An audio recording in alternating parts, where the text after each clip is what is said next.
We're at the California Custom Knife Show 2015 in Anaheim at the Barry Dawson table. Actually, it's the Dawson table, but fortunately, I've been able to encounter Barry and crew once again. The surly couple over there, and the surly couple, yeah. And we had to wait a little while because, quite frankly, it was all banked up here. So, Barry, you're taking a little bit of a break. I'm Stuart. You don't remember me, but back in... Same name as my dad. Well, there you go. That's why you remember, huh? Oh, yeah. Yeah. A little louder on the voice. Okay. So, we originally met at a Soldier of Fortune conference in either the late 80s or the early 90s. Yep. I was a little overwhelmed with some of your work at the time.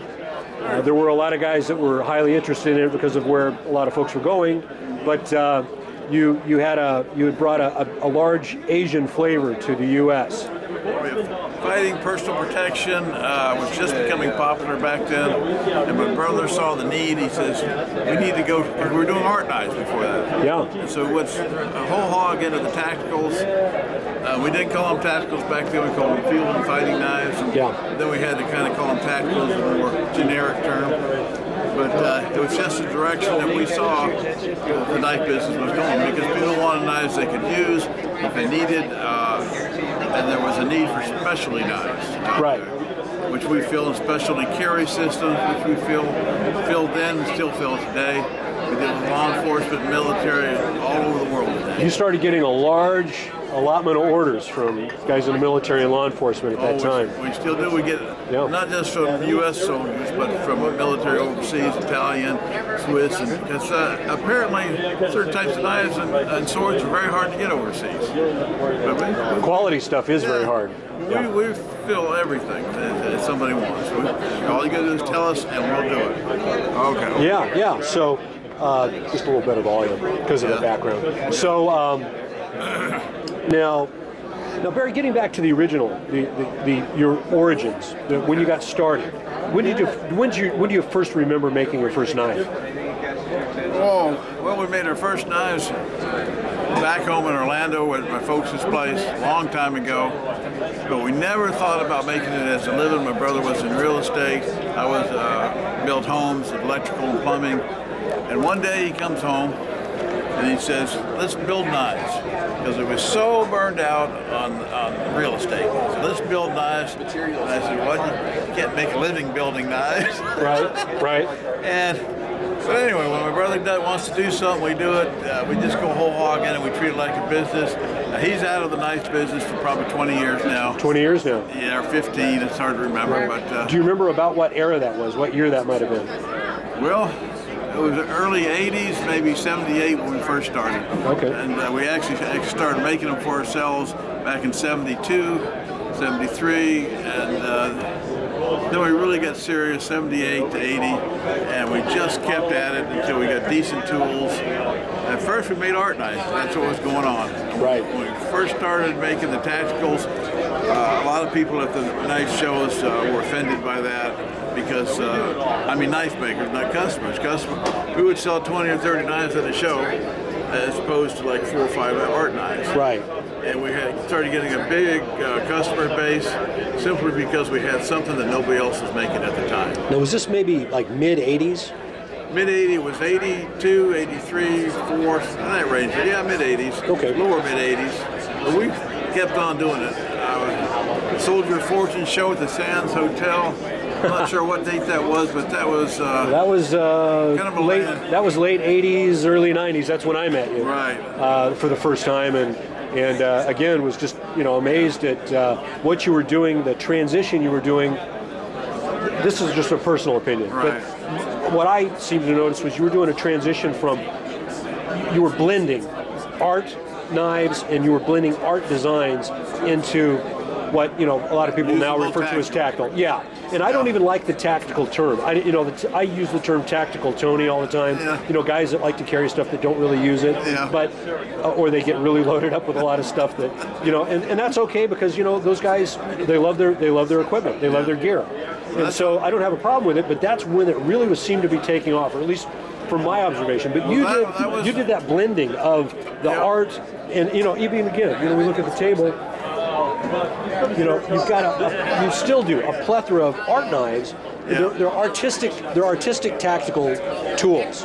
Well, that was a transitional time. That's what I was getting at. In the early 80s up to 90, we went from a few tacticals to all tacticals. We always tried to make them so they function well and look well. I mean, no point in having if you want a tactical that's ugly, buy a crowbar. You know? Right, yeah. But, you know, the thing that I really appreciated about what you did is, you know, you can't make a knife handle or a knife grip.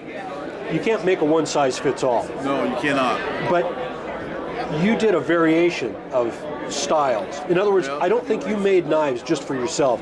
You thought of, okay, one guy's hand is going to fit maybe better in this, and another guy's hand is going to fit a little differently. And so you seem to have, you seem to be able, if you went to your table. It's because as soon as you start dealing in tactical, what we call tactical knives now, or fighting knives, you get martial arts, law enforcement, and they have specific needs.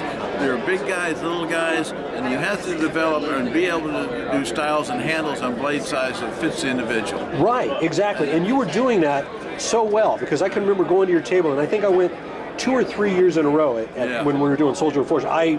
Frankly, I didn't want to go to it, my first one, but I had a cousin who Come on, that was a fun show, man. Well, it was, and I got to tell you, I didn't want to go. Yeah. I had a cousin who berated me year after year, and he ended up having tickets, and he said, basically I was kidnapped. And that first kidnapping turned into just a beautiful, glorious experience of going to those shows. Oh, I know. And he couldn't pry me away. You know, they were shunning us out the door, and it was like, no, I got to stay a little longer. Because they're so much fun. I miss those shows. They were absolutely beautiful. That added to the development of the knives and a larger client base, so that you could develop more. Something of a subculture, I think. You know, yeah. It was, and now it's the way to go. If you're in art knives, unless you have your special customers, things are tough. Right. If you're making practical knives that people want to use, because everybody's thinking using now. Everybody's thinking concealment. Everybody's thinking special carry, and we were there 20 years ago. Right. And the point we got sidetracked with, you know, the glory days of the early part of the industry. But the beautiful thing that I found about your table is, no matter, because I could go to different makers' tables, and believe me, I had no idea what custom knives were about when I went to that first SOF conference. And, you know, it was really an eye-opener for me, because a $75 knife was a big loss to me if I broke it or damaged it. Big time. And, of course, your stuff was much pricier than that, but compared to a lot of other folks, very manageable. Oh, yeah. And the thing that I never seemed to, is always sticking in my head, is when I would go to your table, no matter what you had on the table, I could find something that fit my hand perfectly. Yeah. And now that you could use. And that I could use. And you know, maybe 80% didn't quite feel right. But I could find 20% that did. Oh, absolutely. And that was something that was unusual for me. Yep. You know, that's just my own personal observation. And you still do it today, because you know what? Last year I picked up a couple. Let me tell you with that young guy right there. Yeah. That's John. Yeah, I know. We're going to talk to him again, but I've already talked to John a couple of times at some of the other shows. Let me tell you what was going on back then, just so you have it on record. Okay. Back then, everything was art and fine and more or less expensive, and we actually started doing affordable using knives, tactical knives, and bringing them to knife shows, custom knife shows. Some makers and people actually snubbed us simply because they were going, they actually were going in a direction where they didn't want you to bring sharpened knives to the show. This is here in California. Are you serious? Oh, yeah. I've never heard that. This was a big debate and everything at one time. What era was that? Was that in the 80s? Early 80s, maybe about early 80s. Yeah. Early 1980s. Yep. And now, the people that didn't want knife shows or sharpened knives, was this like out at the Pomona show, the LA Pomona, mostly or was knife shows? But mostly knife shows. Yeah. And was this the management of the shows? This was like the clubs, the guild, because they were afraid somebody would cut themselves. Okay, yeah. They were looking at liability. Yeah, liability, and people stood up and they says, nobody wants to buy an unsharpened knife. Who wants a knife they have to take home and sharpen? Yeah. But there was a contingent that said, well, they're just collecting it. And everybody goes, I mean, everybody wants to have at least the thought that they can use their knife and that it's not just a blunt piece of steel. Even if you're going to put it in a frame somewhere on the wall, you still would like to be able to use it if you needed to. And then there was the thing that they did when the tacticals started coming out. Some of the promoters didn't want tacticals or using or fighting knives because they called them death knives, you know. And I said, they're not death knives, they're field knives. Something you would actually use to survive. Right. You know. It may save you, not take it. Exactly. It's a tool. It's a tool. That's all it is. And that was a big thing. I can remember being snubbed at banquets, and one of my friends says, I wouldn't, and we made them gray back then, we bead blasted them. And he said, I wouldn't bead blast a knife. And I said, great, more sales for me. Yeah, exactly. So there's been tension and pushback from even within the industry on new themes or new directions. Oh, absolutely, and now everybody's accepted it, it's moving along, and everybody's got their own ideas and their own development and tactical to using knives. Do you find that the knife maker and designer community is more open-minded now, or acceptance of new? Totally accepted now, but. That's totally on the. Everybody likes them. Everybody wants them. Everybody understands it now. Right. Yeah. Back then there was a debate because it was me and my brother making the knives. Right. They said, "Well, can we call that handmade?" And my brother told him, "I don't care what you call it. That's what we do. Right. We're not going to lie about it. We're not going to say all he does is knives. So we do them together as a team." Right. And now. You've gone up to CNC machines and shops and everything else. It's kind of like a little factory, especially with folders. But it's moved all the way away from where they're questioning two guys making it to CNC machines. So even going back to the 80s, you and your brother being a team, making those knives by hand, that was questioned as being truly custom. Yeah, exactly. And now we've gone to where I've heard the question being, is a mid-tech knife, which you're familiar with that. Is a mid-tech knife, is a mid-tech, is that maybe acceptable as a custom knife? I've heard that argument. So that's still going on today. That's amazing. So the industry evolves and twists and turns, but it just keeps thriving. And you know, the folks that are at this show and at the other shows that I've seen at and that I visit, or even sometimes if I visit a maker or a company at their factory or their shop, if it's just a small shop, those guys, you know, they're constantly trying to innovate, and it seems like it almost seems like there's a bit of a psychological argument within the knife community's own psyche. Within the knife community. Right, yeah. The customer knows what he likes. If he likes something, he wants to buy it. And I say just forget about all the arguments tonight. Just let the customer buy what he likes. Right. You know, because that way the customer is going, the knife business is going in the direction of the buying public that actually need knives, and they're not making just what they think is pretty or nice. They're making what they want and then trying to push it down the throat of the customer. Right. Yeah. Kind of like the film industry. Sometimes it's like that too. Same thing. It's a lot like that. Yeah, well, you'd want to talk about psychotic behavior. Well, that's what I said. Just let the guy buy. Let the customer buy what he wants. Forget about all this. Is it right? So now. So in the mid-'80s, you noticed that transition, and then getting into the '90s, did you notice or do you remember any changes in the knife-making community or the subculture? Everything in my mind, maybe it was just because I was going more to tactical shows, but everything in my mind, the whole knife industry was moving towards that direction.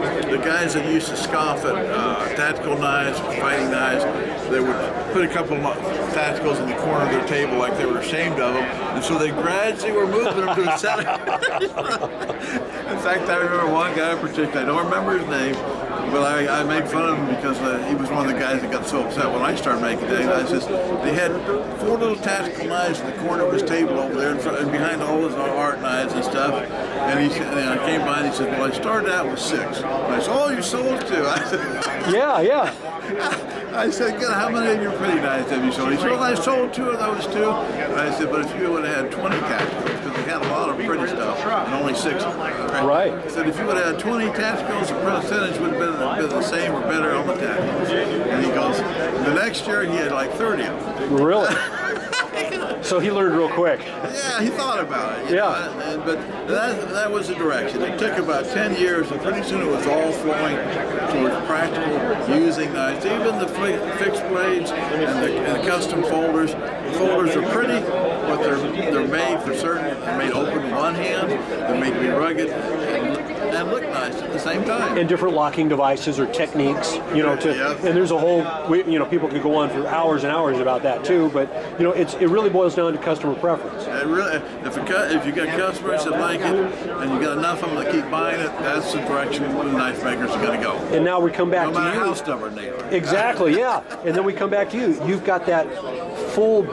Well, we'll talk about that in a little bit, but you've got this full block of different styles, techniques, backgrounds, almost like even ethnic, if you want to call it like ethnic styles. That's right, because we're a family business now, and so everybody's got and my family has got their ideas, and they like to design their knives, so we have more designs than anybody I've ever seen. So if you can't find it at our table, just ask us and we'll build it. There you go. There you go. So now, and then kind of coming into the current era, have you noticed a continued theme of going into that tactical realm, even to today, even to 2015? Absolutely. The whole knife world, that's the direction they're going. Yeah. I mean, there's still a market for pretty skinners and stuff, and pretty knives, high-end, but that's more of an elite market. Right. Your regular guy that has a good job and money, they want something they can use. And depend on. Yeah, and depend on. That doesn't mean that it's not going to be pretty. I mean, they still like swords. Right. They still like tactical knives. They still like all the pretty stuff. But the whole market is moving towards stuff that people can use. And like one guy said, I love to collect them. I love to look at them, but I want to feel like I can use them too. Exactly. A far cry from, hey, let's start making unsharpened knives. Yeah, I know. That was just, to me, that was just so extreme that I kind of pulled away from the pretty knife community. Out of curiosity, and this is my head is whirling about that concept. But about how long did that persist? Like, hey, let's start doing unsharpened knives. About one knife guild meeting. One knife guild meeting. Okay. Thank God it didn't persist or didn't push through. Well, it was such a protest by people that are actually trying to make a living at it. Right. And that was back then in the 80s. Most people were doing it kind of as a hobby. Some were doctors and dentists. Then all of a sudden, you run into hard times, and they think, maybe I can sell these at the show. Right. And so they had to be more practical, more accepting of what other people wanted. And so that's another reason for everything changing direction. Right. Because people needed to make the money. That it wasn't just something they were doing for fun and slapping each other on the back saying good job. Exactly. Hey, in our own little guild, our own little club. Yeah, that's it. Okay, exactly. a couple real quick personal questions, semi-personal questions. What kind of knife do you carry on a daily basis? I carry the GPN, which is a knife that's got a screwdriver on the end, a short blade, so I can gut and skin an animal or tighten the screw in the shop. Right. Do you have it on you right now? No, it's probably on the table. Yeah. I'm ashamed to actually bring it to the show because it looks so worn out. Well, we'll take a look at that in a little bit. Favorite adult beverage, if you have one? I don't really have one. I like lemonade a lot. Lemonade? There you go. You make it yourself? No, I'm too lazy to do that. That's what wives can do, right? There you go. Yeah. But I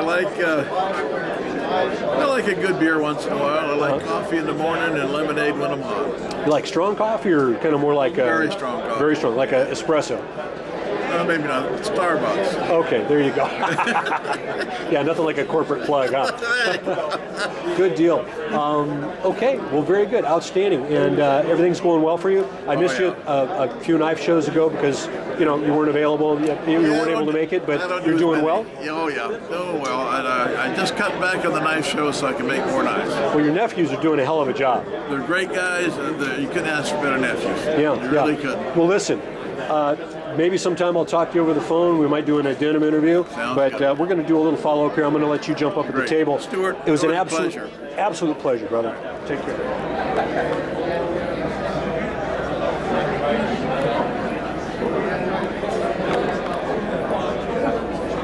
And continuing at the California Custom Knife Show with Mr. Barry Dawson.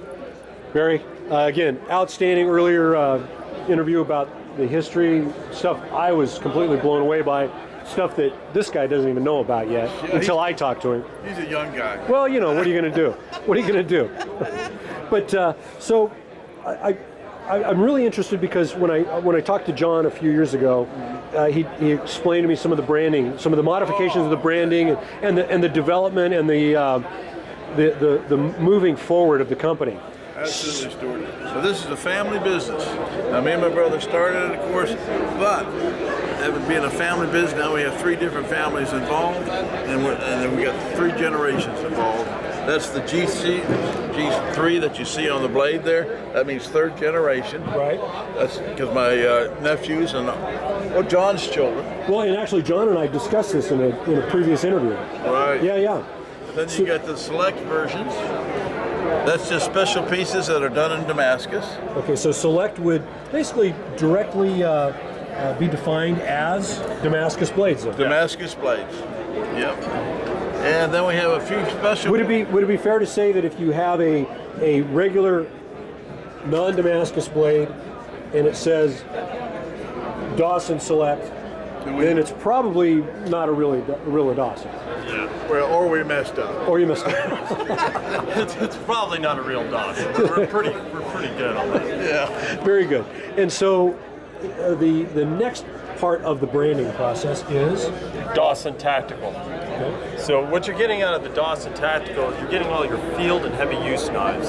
So these are 5160 spring steel knives that can take the abuse, they can do the chopping and everything, just like on blacksheepwarrior.com. They did a review on our Ranger 101. And they just took it through all the paces, even on a cinder block, and still worked through it and didn't chip the edge or anything like that, even cutting steel cable and batoning. Right. So that's what you're looking for tactical. You're looking at hard use knives. Right. And actually, a few years ago, it was not called Dawson Tactical. However, I have a blade that's very similar to this, what you've got. Exactly. Yeah. We still in the testing process, by the way, brother. Yeah. Still in the testing process. And that's what we encourage our guys to use these knives. Anytime they buy a Dawson knife, we encourage it because these are made to be used. They look good because of the quality and the effort we put into them.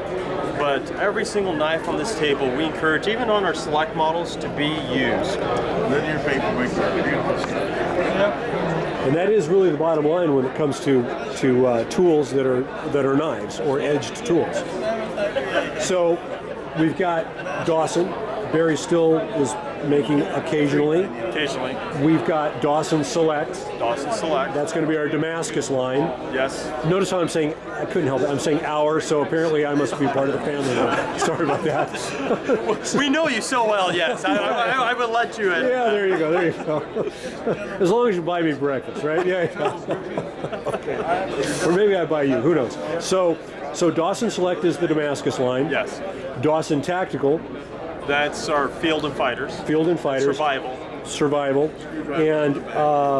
And there's one more. Okay, I was going. And you don't see it on the table. You got your G3, which is your regular line. That's Generation 3. That's all 3 of us working on these knives. Right. And they're going to be your Skinners, your regular swords with the Hammond lines that look really nice, and your buoys and stuff like that. But there's one more piece, and that's Dawson's signature. And these are just one-ofs. They're super rare. You're not even going to find one on this table. There's not one on the table now? No, not now. We had one earlier, so we have one for the knife show. These are just one-ofs that Barry does. They're your highest quality ones. Sometimes they'll be Damascus, but they'll usually have something unique about them that you just won't find anywhere else. Right. Now, any particular specific steels that you're using? Is there any change up in them? No, we're still using the 52-100. It works fantastic, and we're using the 5160 high carbon spring steel. Now, is there any particular line that ascribes to any particular steel?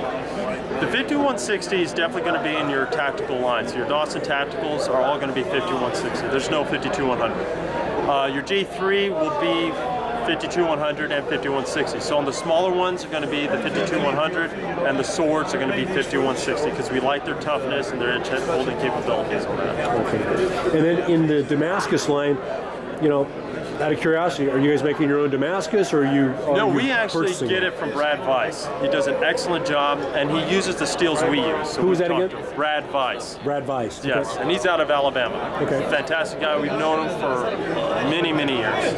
And he uses the 5160 like we use in our tacticals, the 52-100, and that is the ball bearing steel that we use on our Skinners and stuff. Then he uses 15N20, which is a nickel steel for corrosion resistance, and then nickel's a binding agent.